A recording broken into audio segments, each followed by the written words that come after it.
Hello, everybody, and welcome to our today's webinar about redefining privacy, the role of Google Consent Mode and Consent Management Platforms, or CMPs, in boosting the return on investment. And today, it's a pleasure to be here. We will talk about 4 different points. One is the Google Consent Mode, obviously, in general. We want to understand the impact of it. We want to understand the impact with CMPs, with privacy, and obviously also with monetization.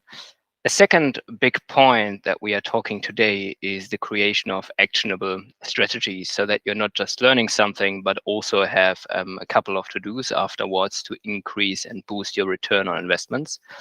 Then also, we will optimize the user experience. So user experience is here meant by actionable steps that you can actually do to improve the behavior of your customers, of your end users on your websites with privacy tools. And last but not least, here and there, we will discuss a couple of latest developments in the area that we will do today. One thing before we actually start, so I'm very happy about the partnership here with Google. We are also currently in the planning of a second webinar. This will be then, we want to do it then in autumn, which is basically about the new Google consent management requirements for serving ads in the EEA and UK for publishers, but more information on that will follow. And with me today is from Google is Pape Nicholls. Pape Nicholls, do you want to quickly introduce yourself? Tilman, thanks a lot. Guten Tag. It's a real pleasure to be here. My name is Pape Nicholls. I work for the Global Ads Partnerships team at Google. I've been working with the CMPs for now 3 years. I've actually been working with Usercentrics and Cookiebot before they merged. So we go way back. And yeah, I'm very happy to be here. I'll be talking mainly today and focusing mainly on how we can drive performance and value in a ads changing environment through some tools that we use like consent mode. Perfect. Thank you so much. Also from my side. Hi. Yeah, perfect. Thanks. I'm Tilman Harmeling, also working for Usercentrics for the couple almost 5 years, so 2018, quite the beginning of GDPR, and definitely learned a lot in the past years, and a couple of these information now I'm very happy to share here. But let's hop into our topic.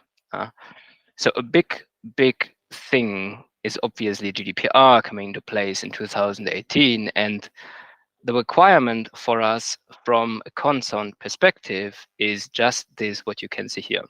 So almost every company is somewhere having tracking technologies, SDKs, cookies, JavaScript, etc. installed. Yeah, we're not just talking about websites, obviously, but also IoT solutions or mobile solutions. And these tracking technologies, they're collecting personal data, or PII, personal identifiable information, which could look like an IP address, but it could also be identifiers like IDFA, as you can see here, click behavior, user behavior. This would be examples for that. And in general for that, you need a legal basis, at least if we are talking about privacy regulation. In that case, it's GDPR. This is Europe, but the situation looks very, very similar across the globe. Then usually it's only a different name. It's Article 7 for POPIA, for example.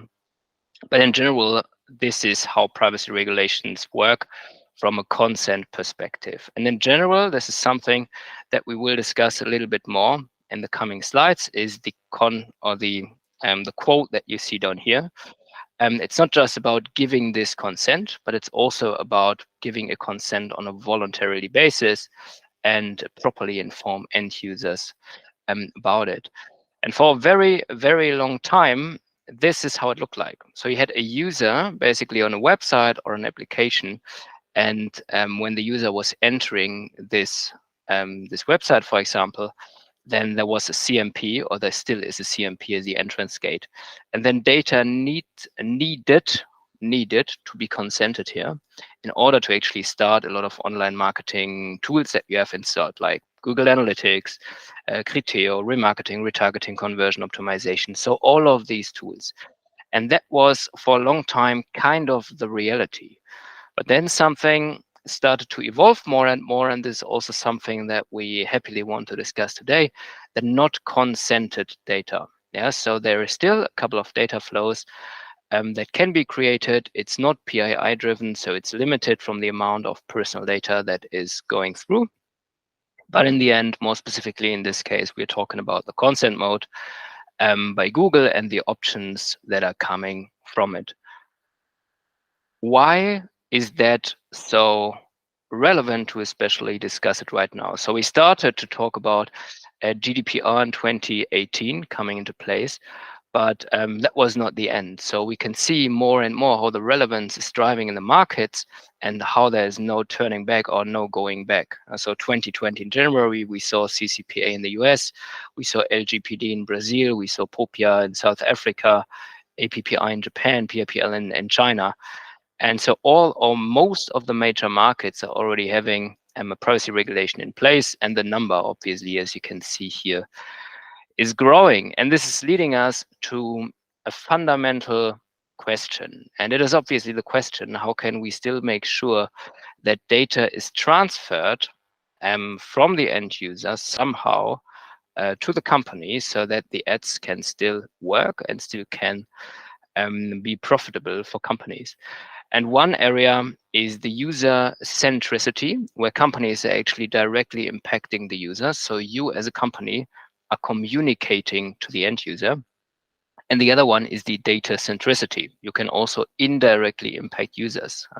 So you don't necessarily have to ask for consent, or there's also always on the other side solutions where you can say, consent is not always necessary, but we can also fill a couple of data by machine learning algorithms or by solutions like the Google consent mode. If we talk about the user centricity, then there are two examples. One would be contextual advertising. Contextual advertising would be when I'm potentially reading an article on a tennis website about tennis news or anything similar to that, and it's advertised for tennis equipment on the right side. Yeah, so there's an ad space and it's filled by a tennis equipment. But another example that I will go a little bit more into detail in the coming slides is wording, design, transparency for the privacy user experience perspective and how we can leverage that. And afterwards, Pape will go more into detail from Google consent mode or the Google consent mode perspective from the data centricity side. So why is this so-called user centricity so important? So obviously, we are not making this up. So there are a couple of reports going quite specifically into detail, and we're regularly asking end users, what do you think about the behavior and the market about your data? Now we have this KPMG report here. 40% of users will delete an app if they have data privacy concerns about it. So it's a very critical situation. 66%, the Adobe report of consumers have said they would stop supporting a company. So these are very, very strong words. Obviously, on the other side, you could also bring it into a positive light to say when you can create something that's positive, when you can create a belief that clients' data is protected, personal data is protected, then customers or users are more likely to purchase or use your products, etc. So the Salesforce research with 84% is talking about loyalty. And obviously, the UK Data and Marketing Association report is asking simply the question, if you have two companies, and one is more trusted than the other, where would you buy a product? And obviously with 100% would say, I would buy this product from a more trusted website. So long story short, user centricity is important. Users want privacy. And if we are taking this and we are thinking about it, let's go a step further. How is the landscape actually changing? And we just recently, a couple of months ago, we launched a report about mobile gaming, where we could not just see that users want privacy, but also that the markets react. By conveying or by transferring the consent information to the ad networks, we could see significant higher revenue growth. This is something that we could see in the markets, that we could see in the numbers of these customers from us. And this is a clear sign by the users, a clear sign by the market that something's actually happening.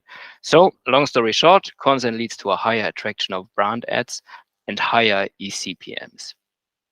Okay, if we are coming back a very little bit, what the end users are actually wanting? What do they want from a website, from a provider, from an app, etc.? And it's basically, so we came up with two things. One is the data challenge that companies have to solve. The other one is the trust challenge. The data challenge is end users want relevant recommendations, special offers designed for them, a great user experience. On the other side, they still want to understand what's happening to their data. Is the data really used for the benefits of the user? Is the data really safe? Can they control it, etc.? And fundamentally, from a privacy user experience perspective, you as companies can impact these by three different ways. One is wording, one is design, and the last one is transparency and user experience tools. And we will go a little bit more into detail here on the coming slides. The first one is the wording. Again, we remember users know their data is valuable, so they have to understand the benefits. Why are you aggregating the data? What do they get for it? Can they use a service for it, for example? Consent for Google Maps. If they can use the service, consent is required. On the other side, specific recommendations, special offers. So this would be benefits that you can advertise through a CMP in the beginning. Why do I accept? Because you are getting something for it. Wording. Second thing is design, which goes also into the area of the harmonization of your website. The foreground or the first layer needs to be as present and as beautiful as the second layer, for example. You can improve that by using your logo and also your corporate identity. Here, obviously, we have also done a couple of A/B testing, a couple of numbers, and this is actually something that really works. So you get a couple of additional percentage points from the consent perspective to it. Last example, transparency. One is context, the other one is detail. Context is very important because usually privacy is a binary construct. You're coming to a website and you are asked something for the first time, like what is your consent state? Do you want to accept or do you not want to accept? Kind of binary, right? And usually websites have something implemented or could have something implemented like a YouTube video, Google Maps integration, so that the end users can identify the next store in the environment. But Google Maps requires consent, so you have to ask wherever the Maps integration on the website is, are you consenting to a specific service? So you're asking for consent in the context. You want to use a service, here's the button for the consent. So this makes it to the end user way easier to understand why data is required and what the benefits actually are for the consent. On the other side, I very quickly want to mention the detail side. So also here, a couple of users are more going into detail, clicking the more information button, going to the privacy policy, etc. Our current research says, I think we have more than 1 billion CMPs that we have taken into account there. Right now, the number was actually growing year after year after year. About the click rate of the more information button. Like 2 to 3 years ago, it was like 2%. Right now, it's almost 7% already. So the number also there of people are interested into the data collected, into what the technologies are doing, etc., is growing year after year after year. So transparency also in here, quite an important and big point. I also want to give you a very quick outlook. So a couple of companies, a couple of also DPAs, for example, data protection authorities are working on some very, very interesting things. This is Canada. as you can see on the left. So it's a little bit entertaining. It's a comic. So Canada is not the only country who is working on comics. I've also seen it in Italy and a couple of universities. Here in the example, it's IoT. So the fridge is saying his diet's okay, but he hasn't been to the gym since January. So the IoT tools, the IoT technologies are communicating together. And this is what this comic should actually express.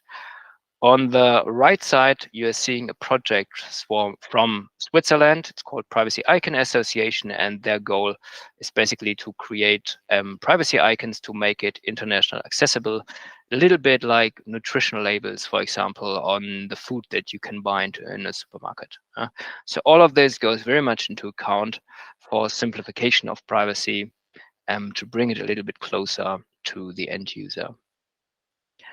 And at the end, user centricity is obviously important, but as a company, you have to test, you have to do A/B testing, you regularly have to check for the consent rates, etc. So in our solution, you can compare between countries, you can compare between devices, what are the consent rates. At least this is an excerpt from our premium version of the CMP, where you can really much go into detail and find out how you can get a better user-centric CMP. And here I would hand over to Pape, and he will give you more insights on the consent mode. Sure, absolutely. Let me share my screen with you.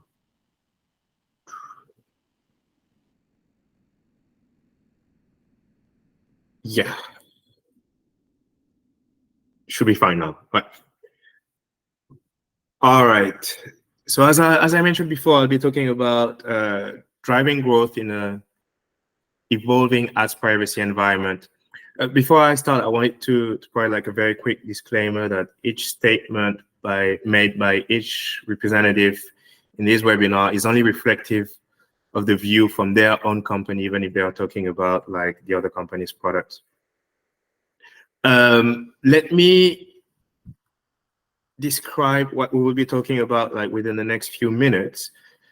So I'll start with providing you with a bit of context around Google's approach to ads privacy in changing ads privacy environment. Then I'll give you another view of consent mode. I'll then dive a little bit more into how you can drive performance and value through modeling. And here I'll be talking about like the models that are related to consent mode, because consent mode is not like a standalone product. It works with models that then helps you with getting better insights on your campaign, and further down the line, like it can help you with optimization of your bidding strategy, for instance. And then I'll get into something much more practical, which is one, like our partnerships with Usercentrics, but also how you can deploy consent mode via Usercentrics. So let's start with our approach to ads privacy. So as you all know, the industry has gone like through some shifts, right? And I would say that there are three main factors for these shifts. And the first one being higher expectations from the end users. The second one is a new regulatory framework and an increase of restrictions related to the use of personal data, which was already mentioned. And finally, some platform changes, right? Like either browsers or mobile that I'm sure you're all aware of. So as a company, our approach has been to, and the goal of this approach is to enable a robust ad-supported ecosystem that is, first of all, safer for people. And when I say people, is mainly the end users, right? But it can also encompasses advertisers and publishers, but let's focus first on the end users, because they trust the sites, right? They trust the apps and they also engage with it. So their experience has to be safe. Second, this ad-supported ecosystem must be successful for publishers, and we should make sure that they can actually monetize through advertising. And lastly, it should create stronger businesses, not only for publishers, as I've already mentioned, but also for advertisers. So now let me get into a bit more of details on each one of these stakeholders, right? And let's start with the end users. So here our goal is really to meet, and even more than that, exceed the end users' data privacy standards. And how do we want to do that? By delivering experiences that are secure by default and also place the end user in control. Then you have the publishers that, as a company, will acknowledge that they have a vital role in a free and open internet, right? And whatever their size, we want to help them navigate into or through to this privacy environment and basically be compensated for their work. And finally, the advertisers, where we want to make sure that they can get like as much insights as possible while respecting the end users' consent choices and expectations in this regard. So when it comes to private performance measurement for advertisers, we think that three key principles are guiding it. And the first one is obtaining users' consent, right? The second one, especially in this environment, when it comes to private performance measurement, is to inform through the use of first-party data. And then, of course, we face the issue of scaling, and the best way to scale as deterministic conversions are going to become less available is actually through modeling. But we'll get back onto that a little later in the conversation and the presentation. But now I'll give you like a product overview of consent mode. So one of the main challenges that advertisers are facing when it comes to private performance measurement is that whenever they set a banner, they may see less data in their Google Ads account, right? Especially if they've defaulted to rejecting cookies. We found this study that shows that 76% of visitors actually ignore consent banners. And the consequence is that advertisers may observe less data and as such may have more difficulty to attribute like a campaign to, some conversions to a campaign. And so a way to fill in that measurement gap is actually to be using consent mode. It can help address this challenge by improving the accuracy of the data through two things, reporting and modeling, or modeling and reporting. How does it work? So let's illustrate it with an example, a very concrete example. So when a user lands on a page, on an app, they will provide their consent or not to the use of the tags, like either Google Ads tags or Google Analytics tags. But to be honest, now like there are one tag that is called the Google tag. I'll get back onto it on the requirement. Then consent mode, depending on the level of consent provided by the end user, will deploy or not their tags, right? But how does it work? Well, if a user does consent, Google will observe data as per the level of consent provided. If a user doesn't consent, the Google tags will adjust their behavior to help observe conversions without using associated cookies or app user IDs. And again, it will adjust to the level of consent provided by the end user. Now, with modeling, at the end of this journey, right, Google surfaces the most accurate data in the customer's account to enable reporting first and optimization as well. improve, for instance, the bidding systems. So who is this for, right? How are you eligible for consent mode? So there are a couple of prerequisites, and the first one is that you have our tagging solutions on your domain as an advertiser. It's our site-wide tag solution, first-party cookie. It's called the Google tag. Then the advertisers must be in the EEA or the UK or both. They must have a consent veneer or thinking of getting one. And it is mainly for users who use Google Ads, ASA360, DV360, and or GA4. So now, how can you drive performance and value through modeling? Let's start with some of the basics. Let's talk about like machine learning in general. So in our case, or the case that interests us, there are two applications of machine learning. Modeling that I've already talked about several times, like to fill in the measurement gap, and automation that I've also touched upon, for instance, our bidding systems, auto bidding systems. Why does it matter now? So as mentioned, like the digital ads ecosystem is making a clear shift away from user level precision, right, to a world of aggregate insights and new privacy safe signals. So we think that businesses should be able to leverage that as much as possible, right? And we want to make it as available as possible to these customers.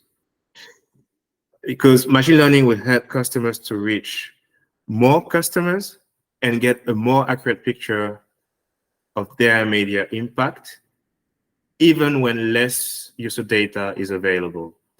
We found this BCG study that basically says that businesses that deploy machine learning-based technology can boost their campaign performance by 35%. Now, let me dive a little bit more into like our models, our approach to modeling, right? So again, like conversion modeling creates an aggregate view of customer behavior and campaign performance where conversion attribution can't be observed. And it's particularly beneficial when you want to measure effectively without cookies in environment platforms that are more restricted. But it also helps like fill the measurement gap that I mentioned before related to users' cookie consent choices. We have an approach to modeling that is based on three principles. The first one is that our products must meet like the highest quality standards. And that means like ongoing improvements, very high thresholds for reporting and accuracy. Second, the models are customized to business needs and the customer's needs, right? So there's no like two models that are similar or exactly similar, let's say. And two, our models like embrace privacy safety. We have two main models when it comes to consent mode, the basic ones on the one hand and the advanced ones on the other hand. Let me start with the advanced ones. So, and mainly because they provide a higher value for consent mode modeling. They actually enable like twice more recovery.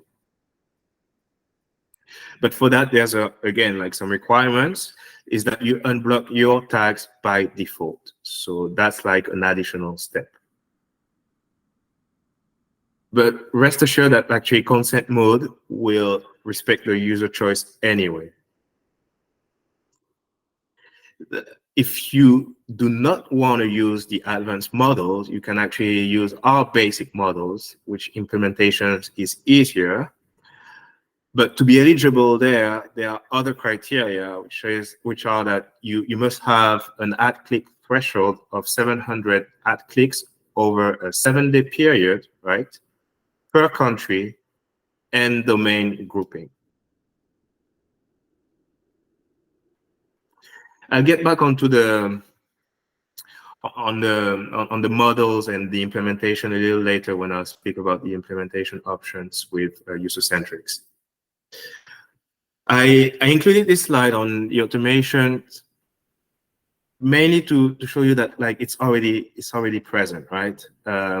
Customers are already leveraging automation. It's nothing new. We actually found that over 80% of Google advertisers are now using automated bidding to free up time and improve ad performance. 80%, that's quite a lot. Now, our partnerships and implementation options, right? So first of all, I would like to highlight like how great it's been working with Usercentrics in its 2 solutions, right? And how important for us it has been to be working with them. Mainly, I mean, for 2 reasons, I would say. The first one being that they are enabling simpler implementation for our customers. So we want to make sure that like implementing consent mode and having access to models is as seamless, as easy as possible for customers. That's one thing. The other is that their integration, because they have the capabilities, the tech capabilities to do it well, is really reliable. And that's actually great for customers because they know that once they use it, it will work.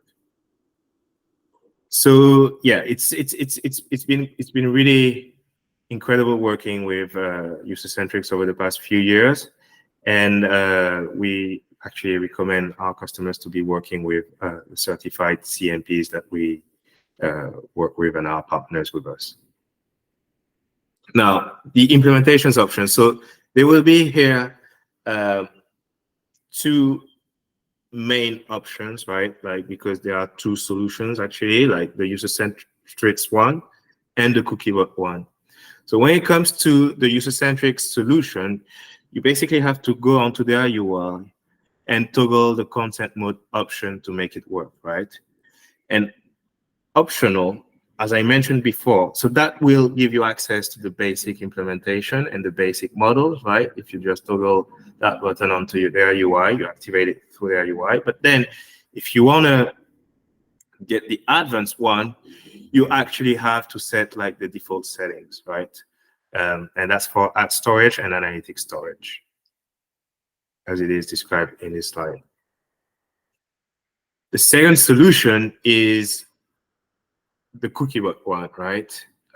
Which is if you want to get access to the basic implementation, the basic model, you basically just have to join CookieBot and you will have it. And same, if you want to add the default status or the default settings, you also have to do it separately. That's it for me. There's, I think, a bit more for you to say, Tilman. But if you have any questions for me, you can definitely reach out to me either on LinkedIn or anywhere else. I'll be more than happy to answer and address your questions. Tilman? Perfect. You? Thank you very much, Pape. Very, very insightful. Definitely some good learnings in it. Also, from our side, privacy is actually, I know that for many companies, it's tough to still try to work with a similar amount of data to still find a competitive balance, to still very much go into detail about what are users actually doing on their websites, on their apps, to still generate similar revenues than before privacy. But I would say that this is, as it says here in the slide, privacy is the new normal. So the regulations are expanding. There's no going back. We saw the users' demand of privacy when we're looking from the data protection authorities in their yearly activity reports. The numbers are growing of complaints by the users, but also the regulators are more and more reacting on fines here. And so I would say it's a good thing that companies like Google are reacting here, following on the trends and creating innovations here, like the Google Consent Mode, for example. And this is so now for companies, this is the ways to act actually. The first thing that we've heard is the user-centric privacy approach to increase the privacy user experience for your end users. Think about wording, think about simplification for end users, transparency. These are for sure things that you could use as benefits. Try to make sure that end users not just understand what you're doing with the data, but also make sure that they understand the benefits that they are getting out of sharing the data. And from a data-centric perspective, obviously, you can test the Google Consent Mode if you're not doing it already, which is for sure a good way to increase your measurements and therefore your return on investments. Yeah. Thank you very much also for being here, Pape. It was for sure a pleasure to have this webinar with you. And to the audience, it was great having you here. And if you have any questions or anything, don't hesitate to contact us. Pape already said contact him via LinkedIn, potentially via mail. Same counts for me, Usercentrics. Contact me also via LinkedIn or contact us via our mail address, contact@usercentrics.com. Thanks a lot for having me. It was a real pleasure. Perfect. Always. All right.